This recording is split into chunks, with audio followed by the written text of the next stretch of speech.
Hi. Hello and welcome to the Sal Licata Show podcast. This is technically not like an actual episode, but I think we're going to make it an episode tomorrow, episode 11. We already pre-recorded an interview with Seth Rollins earlier this morning. He was freaking fantastic ahead of the Rumble on Saturday. Not that I'm the biggest of wrestling fans, but I do love the show Unreal on Netflix. Thought it would be cool if we could get a guest on. Seth is my favorite currently. The whole stuff with SummerSlam I thought was excellent. We got in detail about that with him. So it was fun to talk some WWE with Seth, and we'll have that interview for you exclusively on our YouTube channel, premiering right after we're done here, taking a few questions. Bada Booms is like, you should do a Q&A live leading into it. I was like, okay, because I don't work enough. I mean, it wasn't like I was doing 15 podcasts and different interviews. I'm not complaining. I'm just saying that that's how it is. Ironically enough, you get fired from the fan. I'm busier now than I was when I had the midday show with BT. It's wild what's going on. At some point, I expect it'll slow down, so I'm enjoying it.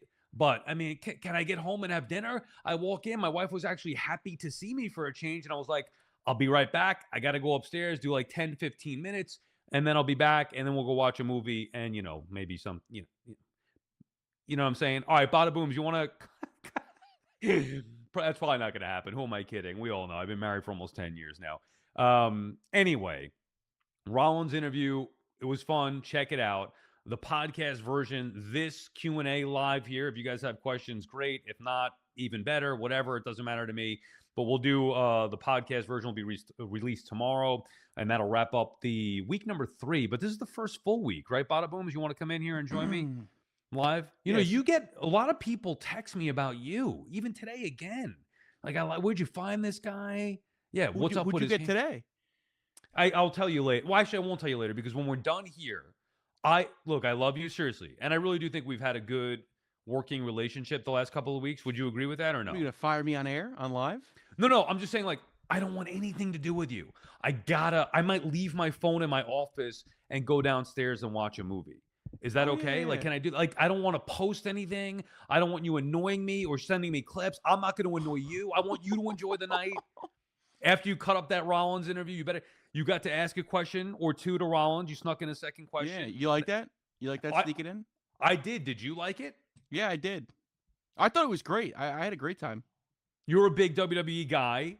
Yeah. What are you doing? You You're keep watching. you keep saying that to me like you're trying to demean me. Like No. I'm saying, why are yeah. you taking it in a Yeah. negative way? Yeah. Are you not a big WWE guy? Yes or no? Wrestling fan. I don't like just saying WWE because I like all Oh, kinds of okay. wrestling. Oh, my bad. Like in my world, WWE outside of Brian Myers, who's in TNA, and I love him, but like in my Great world, guy, Brian WWE Myers. is wrestling. I'm not demeaning. I'm saying, okay, Bada Booms, you're a big wrestling fan. Is that fair to say? Yeah. Have you ever interviewed a professional wrestler before from the WWE? I've never interviewed one, but I met one in a restroom one time. Who was that? Enzo Amore, you know. Oh, yeah. Yeah. You can't teach that. Yeah, can't teach that. Oh, he used to say my name. Maybe he owes me some money. He used to say, "Bada boom, realest guys in the room. How you doing?" Did you steal it from him? No, he stole it from me. Why did you want to go with Bada Booms? Like I mean, it does stick out, but it's annoying to say sometimes for me. I Then almost go want to do say, badas, do booms. no, I wanted to say Joey Booms. You didn't like that. No, because it can't be two Joe B's. It's like if I'm gonna, get up when they hire me for the middays on WFAN. Get out of here with that. Come on. You're sick. All right. So do you want to start doing some Q&As here so we can Yeah. keep this thing moving? I forgot that this was live. Yeah. You idiot. Come on. Go ahead. Whatever you got. You hit me with them. All Can right. you read? I mean, we didn't. It You wasn't know like that I can't. Wait, can you Okay. actually do me a favor? Because you said no more posts. Can you What? retweet my post about being live? You see what I'm saying? Yeah. Where is it? Which one? The most recent one. Oh, God. Or You know what? if you want to just grab the link or whatever. Okay, live tonight. Is the link is in there if I just retweet it from 2 Yeah. hours ago? Okay. I got a text before we get to the Q&A. Oh, you just said live now. I retweeted the one from 2 hours ago. Mm. Let me just check this text here because this does pertain to you. You Ooh. did you do something with like Danielle McCartan or something with your I got a text from Danielle. Say, hey, just got this notification on Twitter. Is this you? Happy to support. Hope you're doing well. Oh no. I was just like spam following people from the fan because I posted the clip of us talking about the fan. Right. So Well, I went to the. you were. I wasn't talking about the fan. You were talking about the fan. Excuse me, I was talking about the fan. I was Yeah. saying you and BT getting fired was a work. Yeah, no, and I said it was a shoot, and here I am to Yeah. tell about it. Okay, Shooter. let's get the questions. I want to get down, have some dinner, watch a movie. What do we got? Yeah, and then what do you say was going on after? Probably nothing. I have to You be want to be honest? You respectful. want to? I have to be respectful. That's my friend now, Mrs. Licata. I actually told her that I would alert her if you say anything nasty. So Yeah. I have to write that in the journal for when I come over for You dinner. at the can't do Licata that. household. You like, come on. You I'm not part gonna of the- bury you. Okay, yeah. This is a safe zone. We're allowed to Oh. talk about what we need to talk about here and vent. You Yeah, know what I'm yeah, saying? Okay. Yeah, You have any yeah, I good mean- questions yet or no? I don't look like Dr. Melfi, but if you got some, you gotta get off your chest every now and then. Do you see them coming in? I do. Can you start reading some? I mean, Yes, yes. it's not, I have not given you enough airtime in the first 10 episodes. All right, I'm trying to find some good ones. Just pick one. Come on, man. Trying to put you over. I don't care. Good, bad, whatever. Just hit me with it. If I want to ignore it, I'll ignore it. All right, so we got at Iguana Scorpion 1. How you doing, Iguana? Thank you for following the show and tuning in. Iguana Scorpion 1 says, "What do you think the chances of the Mets landing Skubal?" I believe that is. I still think high. Now I don't know when, and thank you for checking in, Iguana. We appreciate it. I don't know when he's going to be available. The Tigers are idiots if they don't move him before the season, and it doesn't seem like that's going to happen. They're idiots. Like, would you run it back with Skubal and try to win a World Series, knowing you're not going to be able to retain him, or maximize the return? The reports were, whether it's the Mets or Yankees, that the Tigers wanted half the team for Skubal. Okay, fine. So here's how that's going to go. The Tigers will play the season. Come trade deadline, they're going to get a lesser value for Skubal than they would have gotten now, and probably be forced to trade him anyway. Or ride it out, not win a World Series, because the odds are they aren't going to win a World Series, and then lose him for nothing. So to answer the question about the Mets, yeah, I think the Mets' chances are good, because one way or another, Skubal will be a free agent at the end of this season. And if he's a free agent and Steve Cohen wants him, the King generally gets what he wants, outside of guys getting deferred money wanting to go to the Dodgers. So I'm not saying it's guaranteed the way that it was with Soto for me, but I do think it's a good chance that the Mets still are in play for Skubal. What do we got, Bada Booms number 2? Thank you for Iguana. that. We appreciate that a lot. See, Bada Booms, that's how it's done. You taking notes? Yeah, and I'm being nice to the callers, aka question and answer. Me asking too. like you. Me too. How many Yeah. times you want me to say it? I said. I do have another one we're gonna get to, but can we just look at that hoodie real quick? Is that my guy Steve Summers? Yeah. Represent the GOAT. I don't think I miss have Steve. a good. Do you have a Steve impression? Mm-hmm. Okay. Have you ever met Steve or talked to Steve? Dude, have I ever met Steve? No, I broke into the business about 78 hours ago. No. You could have met him before. Like, I met Mike and the Mad Dog before I ever worked at the Fan. I'm not a mark. You talk about meeting Enzo Amore in the bathroom. You can't meet Steve Summers. Mm-hmm. He's legit the nicest guy in the business, and I love him and I miss him dearly, and it's an honor, seriously, to call Steve Summers a friend. Well, All don't right, say what do you miss got? him dearly. Like he's doing great right now. He's had a book come out. I know. I used to see him when he was in once a week at the Fan doing the podcast. I don't see him, so I miss him. All right, I got Matter you. of So fact, he sent me an email after he About found Bada out the Booms? news, and I thought it was from a different Steve. I thought it was a Steve in engineering. So it's like, oh yeah, maybe I need you to build me a studio at some point soon. And he's probably like, this is back. I wrote this back to Summers thinking it was Steve in engineering, and then I realized it was Summers, and I was like, oh my god, how's he gonna build me a studio? What an idiot I am! But I love Steve Summers and miss him. All right, Sal, we're gonna Mhm. build the studio. All right, at Byzantium. Thank you for your comment and support, Byzantium. Sal, do you think Freddie will help the potential Lindor and Soto chemistry issue? Yes, I do. I don't know if I would say that it's a chemistry issue with those two. I mean, I got to be careful what I say here, but yeah, I don't think that it was the great. We all know it wasn't the greatest of clubhouses, and I'm not sure that relationship was the best. But think about it this way: you don't need to have a great relationship with every teammate. So we as fans a lot of times think that everything's great and rosy and all that stuff. And in reality, like, it's not. It's 26 guys in the clubhouse. Maybe 5 or 6 are best buds. Maybe a couple of the others don't like each other. Whatever. Like, that's just part of. You don't like everybody that you work with, right? Like, I hate Bada Booms. I just know him for 3 weeks. That was coming. I I knew that was coming. I knew that was coming. It was such an obvious setup. But no, you really don't have to love everybody that you work with. Anyway, yes, to answer your question, I do think Freddie Peralta is going to help not just Soto and Lindor, but everybody else. And maybe, year 2 for Soto, not having, there's still going to be pressure, but that's a big contract first year, leaving the Yankees. There was a lot of factors there.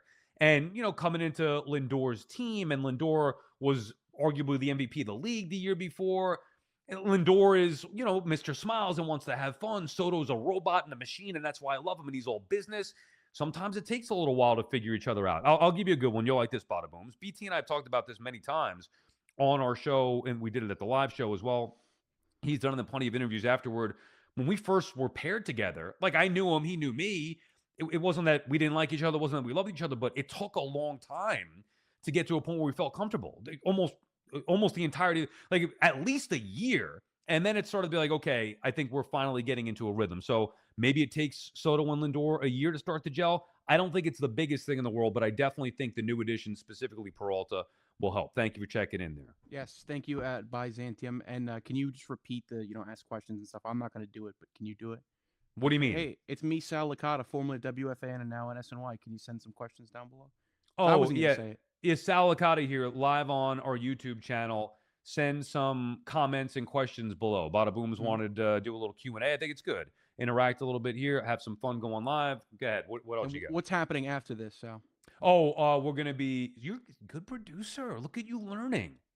48 hours in the business. See what it does. I know. That's why my phone doesn't stop all day long with you. Dude, I told you. I said if I'm Arnold Johnson, then let me know. Seth Rollins. We will premiere that interview. And if you're a wrestling... Even if you're not a wrestling fan, like I was saying before, I'm not huge into the current product. I like it. I'll try to watch the Rumble. See if Seth is going to watch the Rumble. He gives his answer on that. Also some other stuff as well. I love the interview. It was fun. I think you guys will enjoy that. Go ahead, Bada Booms. All right, I do have another question, and then I have to state something to the fans after this. Yes. About the show, a producer thing. So at Graywin86 says, I like this question a lot, and I want to ask you if I can answer it too. Who's the better Mets team of all time? 86, 2000, 06, 2015, or 2024? Well, only one of them won it all. So to me, it's an easy answer to say 1986. The way that I would say it, Gray, and thank you. I was going to say thank you for the call. Thank you for the call. We appreciate you checking in. I haven't taken calls in over a month. This is fun. This is nice. Good idea, Bada Booms. I like this, the interaction. Thank you. I would say, obviously, 1986 the best because they won. And I can't believe it's been 40 years. Like, think of all that's gone on in your life. This guy wasn't even born. 22 years old. Like, 86 to you was like the 50s were to me. Goodness, I was thinking about that the other day. 40 years from 1986, that's where we are now. In 86, 40 years prior was the 40s, for good God. Like, I know, do the math, genius. But like if you asked me as a kid in 86 and I was 7 years old, or even 89 or 90, if you were like, oh, in 1940, this player, Ted Williams hit 406, whatever it was. And I'd be like, the 40s. Well, now if I talk to Bada Booms or younger fans talk about the 80s, that's the equivalent of the 40s to the 80s back then. I can't wrap my head around that. I'm getting old. 2006 was the best team by far outside of 1986. By far. 2024 was fun, good magical run, not a great team. 2015, and I love the manager of that club, Terry Collins. I'm honored to call him a friend. Love him. 2015, not to me a World Series winning team. Now, they did a great job, I think, overachieving, getting there, but it wasn't as good as the other teams. And then I would go 86, 06, probably 2000. I mean, the pitching was so good in 2015. I'd probably go 2015 and then 2024. That's how I'd rank them. That's a good one. You have an answer there? Can I answer? I think it's 06, 100%. And you undermined my ball knowledge before, but I know about all of these teams. You know how many times I've seen the 86 World Series DVD, though, in all seriousness? What's the name of it? You Gotta Believe? No. Come on. It's like the easiest question I could ask. You say you've seen it. The Amazing Mets? No. 1986, A Year to Remember. It's one of the great VHS tapes of all time. Well, it's on YouTube, bro. Like, bro, are you kidding me? What am I supposed to It's on YouTube. It's on YouTube, bro. Okay, well, I watched the VHS. Anyway, A Year to Remember. So you've watched that before. Yeah. Well, okay. I've also... Live quiz. Oh, please. And if you get here's my phone. Here's my phone. If you get this wrong, I may have to look for another producer. No, I'm just kidding. I'm not going to do that. Live No, quiz. no, no. Ready? This is less about Sal Licata and Bada Booms and more about Bada Booms internally and the ball knowledge I possess. Please, no Okay. phone. You tell me you know the 86 team. Yes. You tell me you've watched the video before. Yes, yes, yes. Okay. Name the Wild Boys. Keith, Daryl, No. Dude. huh? Dude. Did you watch it or are you lying? I mean, over the course of my life, wait, who's the crazy dude? The crazy dude who played for the Phillies. He's an outfielder. There you go. That's one. Lenny Dykstra. Lenny Dykstra, and he, excuse me, I almost slipped up there because now I'm amped. When he mule kicked Gary Carter's door, and he pinned him against the wall. I don't remember this. I'm asking you who the Wild Boys. All right. Wild Boys. Lenny Dykstra. Wild Boys. They did a whole video. All right, maybe I watched the wrong World Series documentary, but I know a lot about the team. Wally Backman and Lenny Dykstra. Okay. Wally Backman. Oh my God. You're not fired, but you do. Wait, give me another 86. Give me another 86 question. Ask me who they beat. I gave you two simple. Oh, who they beat? Who do they beat? Bada Booms. Who do they beat? Who was the pitcher that threw the wild pitch to Mookie Wilson? You want to hear something crazy about Mookie Wilson? Yeah. That same. I don't know if it was the same. Do you know the answer? Red Sox. No, forget it. That one. Bob No, it's got to Stanley. be about the Mets. You said you were asking me who they played. Yeah, who was the catcher? Ask me who the catcher was. Oh, come on, Bada Booms. I'm not doing. Who was the backup catcher? God rest his soul, the great Gary Carter. Who was the backup catcher? Yeah, who was the backup catcher? Dude, come on. If I ask you to name 86 Met, I'm gonna do it. Yeah. It's the name I should know? No, but you Bada Booms. I didn't say that you should know this. You said you know ball. You said you know 86. You're 0 for 18. Who was it? Ed Lynch. That one I don't know. Give me another 86. Wait. Ed Hearn. I got it mixed up. Ed Hearn, number 49. Give me another 86 Mets question. I'm not. No. We're done with the 86. Give me another question from the audience here. Let's go. You didn't earn it. You got to earn it. I like this one. Sal, what is your realistic percentages Knicks get Giannis by the deadline, or is he going somewhere else? That's at Chris LeBron. Chris, we appreciate you checking in. Thank you, Chris. I was just asked this question on the Path train ride on the way home by one of the producers at SNY. And I'll say the same thing I said to him. If you asked me this 2 days ago, and if you listened to one of the podcast episodes, I probably said, I think the Knicks were going to get him. Even a week ago, I thought it was going to be Knicks. Now that it seems wide open, the Miami Heat have me a little nervous. The Warriors, I don't know about the T-Wolves. Maybe there was some thought he wanted to play with Anthony Edwards, who I love. I'm not as sold now. I'll give you a percentage. I will say still favorable. I'm going to go 70% Knicks, 30% elsewhere. Still strong because I think Giannis wants to be in New York. I think he wants to be a Knick. I think he wants to be in New York.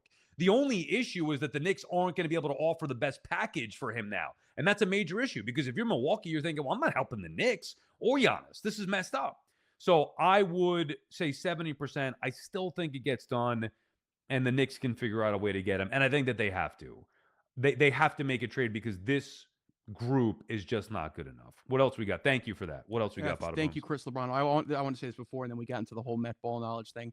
I'll say it because you don't know what I'm thinking right now, and I didn't say this to you. If you guys are watching this right now, go follow me and Sal on Twitter or X, whatever you call it. Retweet that last post about the video going live. Show some love to us. We're trying to get this thing popping. I like this one from @Albers Quieros. Tell me if I apologize if I said your name wrong. Hey Sal, what is your best Met lineup for 2026? I like this question. Good question. Let me get out the piece of paper here. The only thing missing is BT. We got Bada Booms replacing BT, and I used to do this live on the air. One of our bosses used to not like it. Too much baseball. Is that Chernoff? No, Spike, which is just joke with us about. Is that a good Chernoff? No. I'm going Lindor. I would go Bichette in the 2-hole. I'd go Soto 3. And I keep having these discussions on Baseball Night in New York on SNY, and everybody keeps saying, and Mendy said it himself. He said it on a podcast with the Post. Said it that he thinks Lindor, Soto, Bichette. Dude, Like Bichette is a contact guy, high average guy. Why wouldn't you want the 40 home run bat behind Lindor and Bichette? It makes no sense. Oh, Soto walks a lot. Yeah, he also hits a lot of bombs. I want Lindor, Bichette, Soto. Probably go Polanco after that. Probably go. I have Let's see breaking what. Sal Licata news if you want it. It's not New York What? sports, but it's Sal Licata related news. What? The Falcons have found their new GM. Who is it? The Falcons are hiring Bears assistant GM Ian Cunningham. Whatever. I know he got a second interview today. Matt Ryan went to college with Ryan Poles, the Bears GM. So, hey, look, figure it out, Matty Ice. That's all I got to say. Apologize, I just wanted to update you. Alvarez. Yeah, you screwed up my mojo here. Who My am I bad. forgetting now? I want Robert down in the order. Oh, Simeon. Okay. Simeon, Polanco. Let me see. I mean, I haven't really done this. This is a real rough draft here live on the air. So, not very good. I would go Lindor, Bichette, Soto. I would consider going Simeon behind him. So let's just say Polanco 4, Simeon 5, Beatty or DH 6, depending on the matchup, lefty, righty, whatever. Alvarez 7, Robert 8.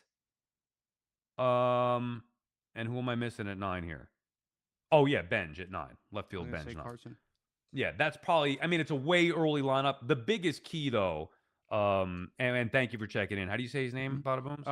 Albiers I Yes, think. thank Yeah, you, Albiers. I got a little Latin twang. The biggest key is going to be the top 3. Yeah, obviously you could say top 5, whatever, but the top 3 for me. I want Soto third. I would go Lindor, Bichette, Soto. Have that big power bat third. What else you got? We'll do a couple more here. You want to go right to 8:30 or no? At Nike Head 27. Yeah, depending on how hot it is, the room's filling up a little bit now.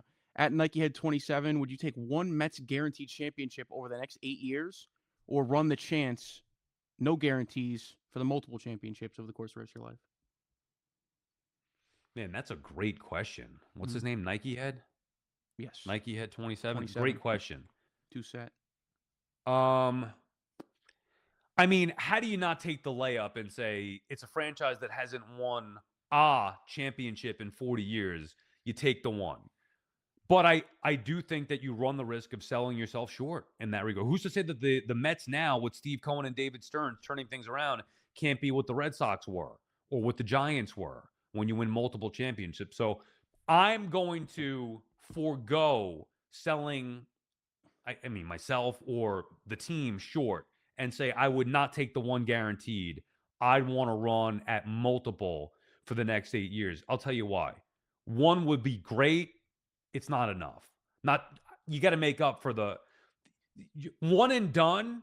It would be great, but it's not going to make up for the 40 years in between. What does make up for it is the sustained success, multiple championships, and that's really the only way you get on the level. You're not even going to be on the level ever with the Yankees because of their history, but at least you could have some semblance of a dynasty, something that the Mets have never had. So I appreciate your offer for the one. I respectfully decline. I'm going all in for more. All in. Yeah. What else, Bada Booms? Great answer. Thank you, Nike Head 27. Bada Booms has a question here, Sal. Yes. Yeah. Whose life, fandom wise, do you think has been harder? My life as a Jet fan, or your life as a Met fan? It's not just the Mets, though. I was thinking about this the other day because of the fact that it's 40 years. The Knicks haven't Mhm. won in since Don't 73 poo-poo me 50. on the Knicks too. No, no, no. I'm talking about Well, Jets versus Mets. but they're it's awful. Like they're both awful. Hmm. Dude, do you realize how long like you don't realize because you're only 22. Think about another 22-year wait. And then for the Knicks, on top of that, another wait. Even the Rangers, the one team I saw win it in 94 as a 14-year-old, a 15-year-old, whatever it was. It's been 30 years since they've won it. Like, what the hell, man? So Sal, you're how old asking were you me in 2000? How old were you in 2000? 21? How I old was am I born right now? 22. Have I ever seen the Jets go to a Super Bowl? No. There you go. But like 50-year-olds have never seen the Jets go to Super Bowl, right? Yeah, but they had that Denver, that Denver game with the fumble, and all that. Okay, I got another one for you if you're ready to Yeah, skip go ahead. the Bada Booms. Anyway, I think Jet fans have it worse because at least the Mets have had some kind of success. Go ahead. I do want to answer this one real quick. Please help me if you can. At Gray Wind 86 again says, when is the channel going to be eligible for super chats? I love the new show and want to support you guys. We're working on it right now. Sal, do you have an update on that? I don't even know what that is. So we have to talk about that off the air. Oh, you I don't? mean, this feels like a super chat to me. You guys are asking questions. I'm having fun. I mean, this is super. I don't know what super chat is. I'm kind of joking. Bada Boom's told me a little bit about it. We're working on it. So I mean, it's been a couple of weeks here. We'll get that up and running. Can And you thank the appreciate the audience support. too? Yeah, exactly. Thank you. Perfect. Yeah, you didn't have to tell me that. I appreciate that. No, I'm just busting What do balls. you think? I'm not a good guy? You should know better. No, Come on. I do. I think you're a great guy, Sal. Actually, I do. I don't Thank think you. people realize that. Psych. No, I'm kidding. At all genres, Bob 4740, Nolan McLean or Cam. I'm assuming that's Cam Schlittler. That's Yeah. what I'm assuming this is. Better career Yes. in 5 years. This is an obvious one, is it not? Well, who would you say, Cam? Super Schlitt. The only I don't know, and I hate to. Obviously, this question comes up quite a bit. I hate to answer it, truth be told, because I think if you take one side over the other, it makes you look like you're doing it because you're biased one way or another. I like the idea of Cam being a power pitcher. I like the idea of Cam doing it in the biggest of moments in an elimination game in the postseason. Mm-hmm. However, I think what McLean has done so far has been the more consistent higher end. It just hasn't been enough. So I have no idea. I'll take either of them. I'll take either guy. I guess the safer bet for me, my gut would say McLean, but I would love to have either guy. I'm not trying to knock Schlittler or certainly the Yankees. I just something about McLean and the spin rate, but who knows, man? I have no freaking idea. I really like McLean, and as somebody who doesn't, I know you didn't ask my opinion, but I kind of wanted to touch on this because you asked me about it. I look at the Mets like I look at my Jets. That's why root for the Mets. And I don't hate them as a Yankee fan. But like, imagine if the Jets did this though with one of their players who had such a I'll give you an example. Elijah Moore. I'm not saying Nolan McLean and Elijah Moore are necessarily comparable, but the way I and other Jet fans talked about Elijah Moore after that little stint, remember when he had that little stint at the end of the year? Yeah, well, I'm failing to draw the parallels, No, Bada Booms. the parallel there is I think Nolan McLean needs more of a sample size. I think it's not large enough. What the hell? You just can't get the Jets off your mind. You're right. He does need more. That's of a my sample point. size. That's what I'm trying to say. But he's had more of an impact than anything Eli Moore did. I mean, come on. No, All I right. know that. That was just the first thing to come to mind. I apologize. And thank you for your question, all Sean. Stop apologizing. Yes, thank you for the question. All right, couple more because it's almost 8:30. Wellesley QRPB asks, what is Joe Beningo like off air? Please do it. Exactly like he is on the air. Maybe a little Awesome. more unfiltered. By the way, I will be funny that you ask, Wellesley. I will be on Beningo's podcast tomorrow. I don't know when it airs, but we're taping it tomorrow at 10. And I told Bada Booms this. I woke up this morning to a text because I had Bada Booms in my phone as Joe Bada Booms. And I saw Joe B text saying, bro, you still in for tomorrow? Thanks, bro. And I thought it was Bada Booms messing with me. But then when I woke up and got my clarity with me, I was like, oh, no, that's actually Beningo. And then I said, yes, good to go. He goes, okay, bro, 10 a.m. Talk to you then. That's so Beningo, dude, I'll give you a quick story. When I first started interning at the Fan many years ago, like 2003, and then working my way up 2004, whatever, one of the thrills for me, as somebody who made my first call to WFAN's overnight when Beningo was on the air in 1995. I remember it like it was yesterday, calling from my buddy Vin's bedroom, 1995, after the Mariners and Yankees played in, I think it was Game National 4. League Championship? Or No, American League Championship? No, this is before that. This was it the wild card round? I think it was wild card Wouldn't round. have been Game 4 if it was the wild card round. No, they won the first two. The Yankees did at home. American League Divisional, you're saying? Yeah, but back then it was different, Bada Booms. The format was different. Mm-hmm. It was the first. It was Mattingly series. They hold on to your roof. You know that call, the home run call by Gary Thorne? Okay, that series. Yanks won the first two, and then they lost the next three. So I want to say like Edgar Martinez hit a double off the wall. I'm pretty sure it was Game 4. Why are you telling me it couldn't have been Game 4? Games 3, 4, and 5 were in Seattle. No, I was telling you it's not the wild card round. The wild card wasn't around then. No, it was around then. 1995, as a matter of fact, was the first year of the wild card, if I'm not mistaken. And there was no divisional round. That's what I'm telling you. I'm educating you. I'm educating. Anyway, so quick story about Beningo. So I told you, I called, whatever. Then we used to go to game. Like this was, imagine young Sal interning at the Fan, which is like the thrill of a life, then working there part-time behind the scenes, taking the subway from Astoria, that's where the Fan used to be, Mhm. all the way to the Garden with Joe Beningo, going to see a Knicks game with our credentials, go in the locker room afterward. Those were fond memories that I have of Joe. So we go way back. And been friends obviously for many years, which is hard to believe that I'm friends with Beningo or Francesa or something. It's weird reality sometimes, but he's exactly the same way off the air as he is on the air. All right, one more. Let's go. Okay. Well, can we actually do a two-parter? Because there's one I like. Yeah, There's go ahead. one Yeah. that's kind of funny. All right. So, um, at John Roast Beef says, great name. Will you do live shows during Mets or Knicks games? Like that one a lot. Yes, the plan is to do. We'll do some, depending on the game, like Knicks postseason, we'll do live reactions. Also, I want to get the proper setup to do like watch along. So we'll like Bada Booms and I, let's say, maybe a couple other people we invite over, be watching the Knick game, and you guys can watch us watch the Knick game or Met game and react afterwards. So I definitely have plans to do live shows during some games, Knicks, Mets, Yanks, whatever it may be. But we're just, we got to work to that schedule. I wanted to get everything, the foundation laid here, but that's the plan. Yeah. Thank you, Mr. Roast Beef. Wait, I found a great one and I lost it, so I'm just gonna repeat it. And shout out to you if your name. Say your name. Somebody asked, "Where did you find Bada Booms?" I'm dead serious. It's a great question. Do you want to tell the story? I mean, it was just on No, IG. I want you to Basically, glaze me. here's the thing. I was in a spot where I was looking for a producer, and I talked to a bunch of different people about it. And there were many good options. I just wasn't ready to pull the trigger on it. And Bada Booms hit me up on Instagram, and we started talking. He got my attention on there. We started talking a little bit, and everything he was saying I loved. It was exactly what I wanted to hear. In it for opportunity. I'm hungry. I'm this and that. Here's what I've done. And that led to a phone call. The phone call I thought was impressive. That led to just talking more consistently and all that stuff. And here we are. So he made himself visible on Instagram to the point where he DM'd me and said the right things to get the opportunity. And I got to be honest with you, as much as I like busting his chops, he's been a godsend. He's been a million times better than anything I could have expected. And I'm glad that he is a part of the Sal Licata show. Only if it was Evan. All right.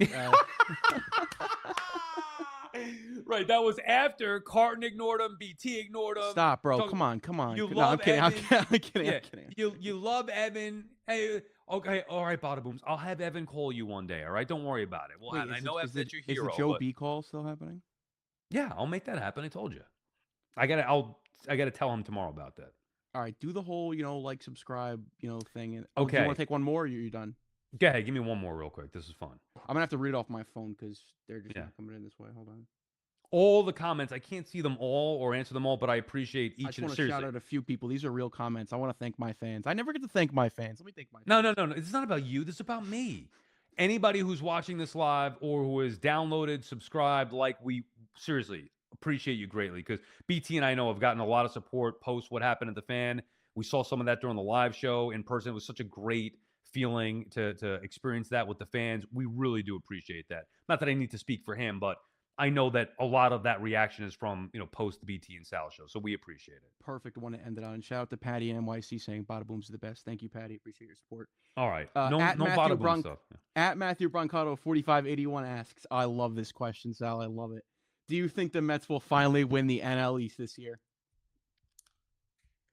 NL East is over. Yeah, I do. Stop with the clips. I do. But what I would say is my predictions on the division, unfortunately at this particular point, like free agency, check, home run. Mets are going to get Soto. They got him. I'm good there. The division thing, I legitimately thought they were going to win in 2022. They didn't. Now from here on out, I mean, what am I going to just say? The Mets are going to win it every single year. What I would say is that they haven't won anywhere near the amount of divisions that they should be winning. 86, 88, 2006, and 2015, if I'm not mistaken. That's you could go back to 69 and 73 as well. But I'm talking about from 86 on. 86, 88, 2006, and 2015. and that's it. Right, Bada Booms? Are you looking it up? What are you doing? No, I'm reading all the glazing that I'm getting, and I Oh, love come on, man. I mean, that's not producing. So anyway, I do think that they should be favorites going in. I worry about the Braves more than the Phillies. I think it's going to be a tough division. At some point, the Mets are going to win the NL East again. At some point. Maybe it'll be this year. All right. Should we keep going or that's it for you? What do you think? No, I could find another good one if you want. I'm just pinning this in the chat about the Seth Rollins thing. Say the plug for the Rollins interview again. Yeah, so Seth Rollins coming up, the premiere of that on the YouTube channel. Then the podcast version of this will be combined with Rollins' interview for tomorrow's podcast, episode 11. Perfect. Let me see if there's any other good Yes, ones. he slid into my DMs. Jay Walsh, you don't want to say that. He did slide into my DMs. Bro, what is even a DM, bro? I've never heard of a Oh. DM. Are you kidding me or what? You know, you got to stop the impressions because it just falls short. After Gio Why? does it and mastered it, you're never going to, it's just, you know what I'm saying? Model, Last let me one. find Come it, on, let me one find more, it, and then let me that's it. I'm out. Okay. At Patty NYC, who do you already think said that. who do you think the Mets comeback player of the year will be for this upcoming season? Comeback player of the year. Doesn't necessarily have to be from injury or just, had a slump and then return to prominence. I mean, I don't know. They have a lot of candidates. I'll give you one. I'm going to say Devin Williams. Like, I'm going through in my mind, Simeon had a bad year. I know it wasn't with the Mets. All right, Manaea, bad year. Senga, whatever, injuries. And Robert, did I mention him already? So I think there are a lot of candidates. I think Devin Williams is going to revert to form the way that he was with Milwaukee when he was arguably the best closer in the game.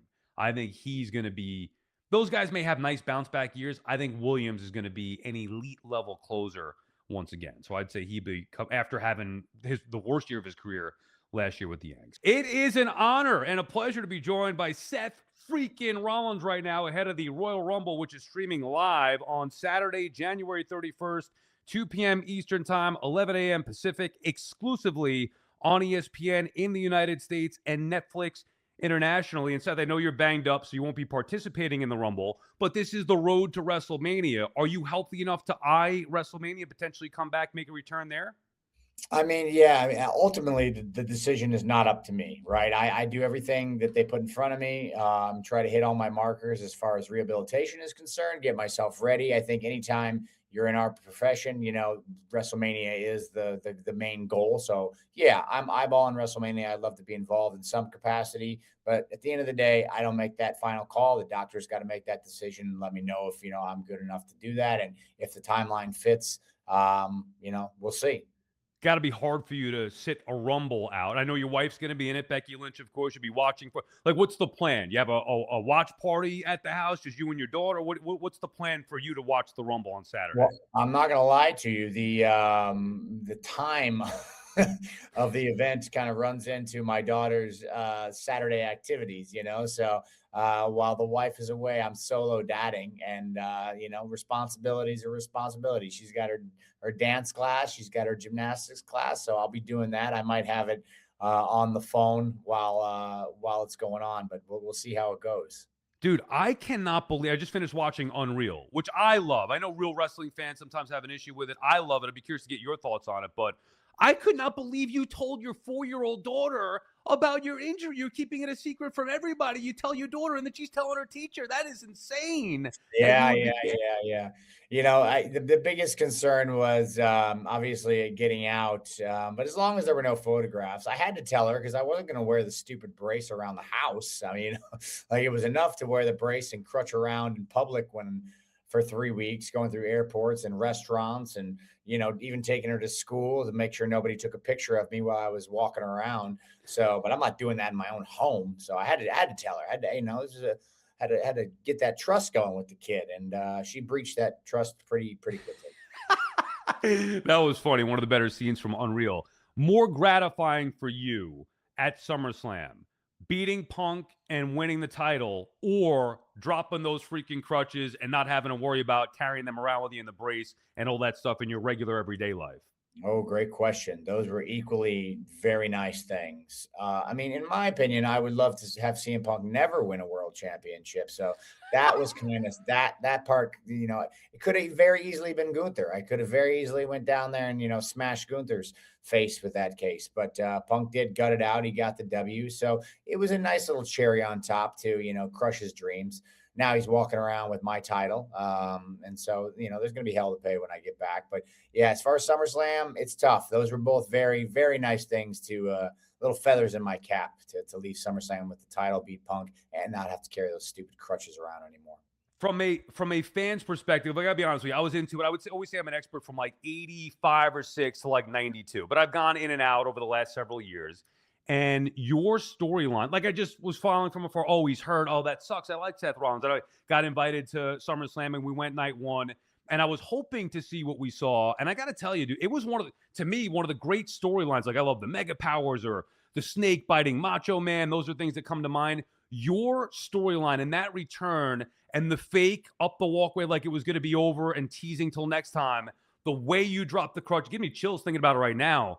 That was an unbelievable freaking moment for you at SummerSlam, executing one of the great storylines I think that I have experienced in the company, and being there to experience that had to be one of your career highlights at SummerSlam that night one. Yeah, you look back at my cash in at WrestleMania in 2015.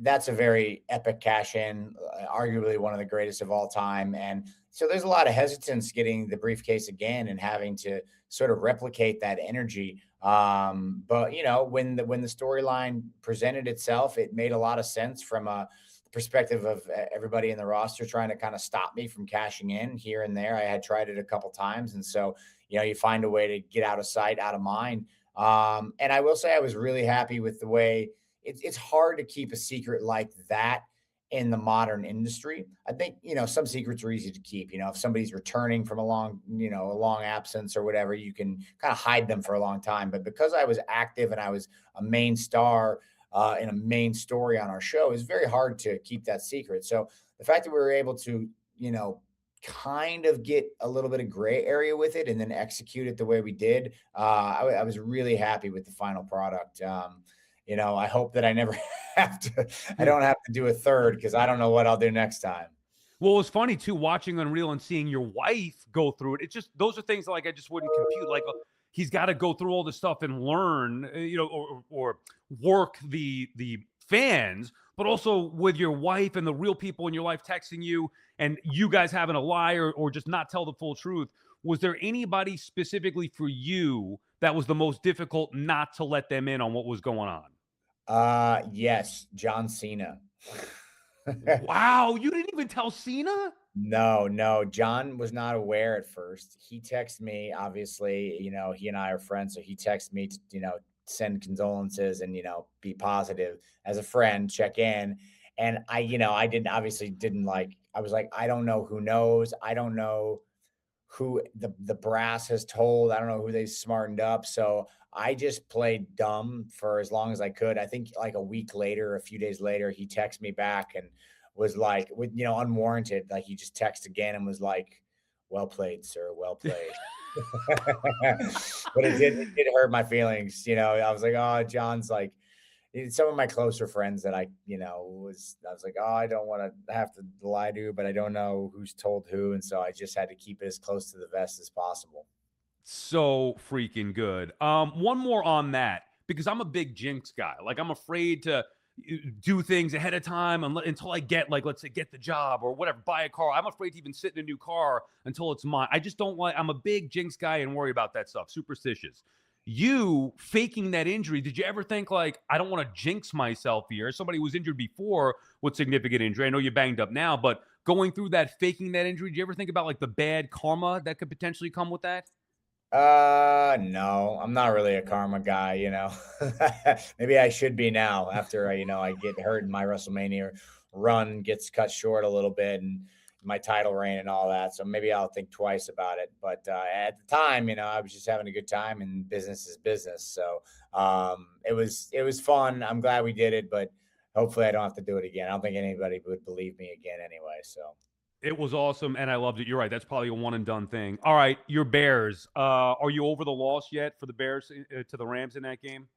Yeah, I am. I think, after, it took a week, took a week to kind of get over it. You go back, you watch the all 22 and you go, oh, it was right there. And, you kind of listen to everybody talk about it. And then once we got to the conference championship games, it felt a little bit better. I had a pretty good distraction. I was in Taipei to watch Alex Honnold free climb, free solo Taipei 101, which was pretty insane. So I had a good distraction during the week. And once I came back to it and thought about it, and I just couldn't believe that was my team this year. The cardiac Bears, like, come from behind, Iceman, Caleb Williams, like, it felt like it was too good to be true. And so it was a really fun season.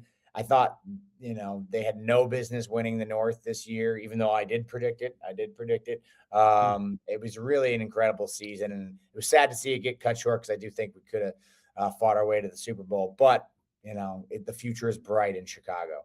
Where does the week before that comeback against the Packers? I mean, that was an incredible game. I was shocked. I thought the Packers would win, especially watching the game, the first half of the game. Where does that rank in your fandom as far as great wins for the Bears? I mean, in my lifetime, that's the biggest Chicago Bears win I've ever seen. I don't think there's any. I was around for the Super Bowl in 08 or 07, whatever it was. Right. The Devin Hester return. Yep. But you lost that game, and that team was like that was a dominant defense. Like, that team was good all year long, even with like Rex Grossman as the quarterback. Like, they were an elite defense and kind of had been good under Lovie Smith for a little bit.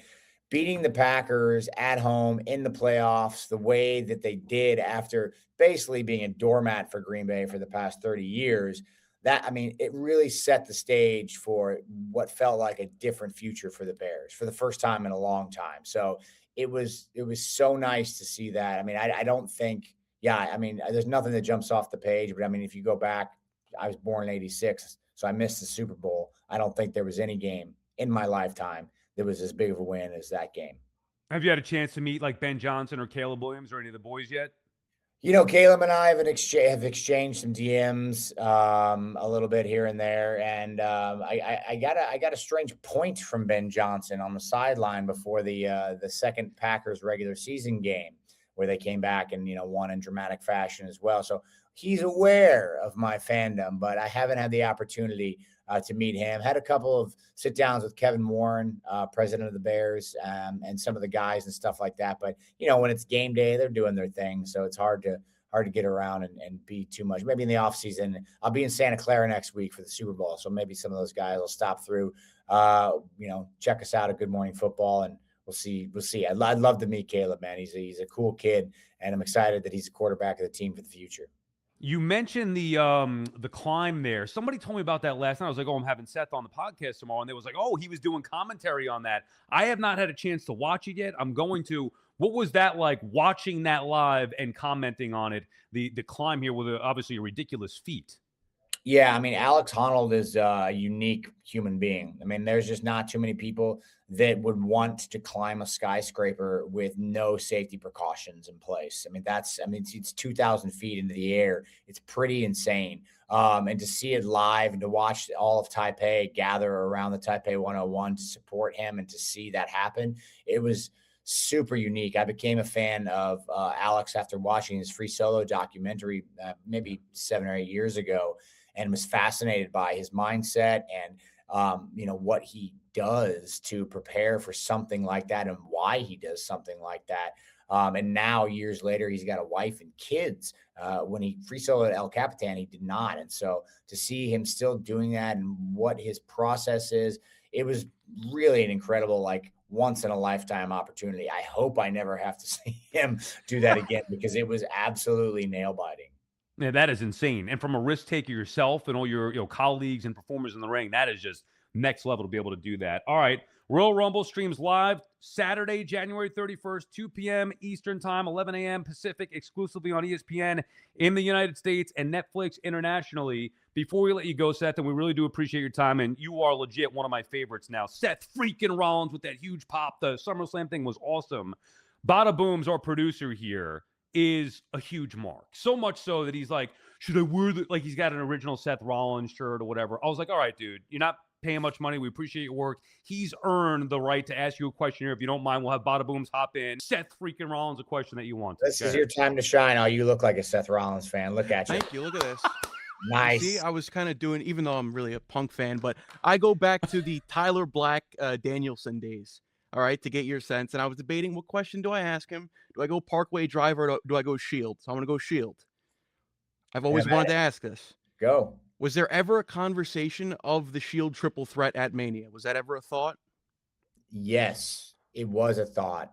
So little bit of inside baseball. The initial breakup for the Shield was meant to be at WrestleMania 30. Roman Reigns was going to wrestle Dean Ambrose with Seth Rollins as a special guest referee. I wasn't even going to be included in the match. Luckily, that idea got jettisoned. We ended up having a pretty good next year run.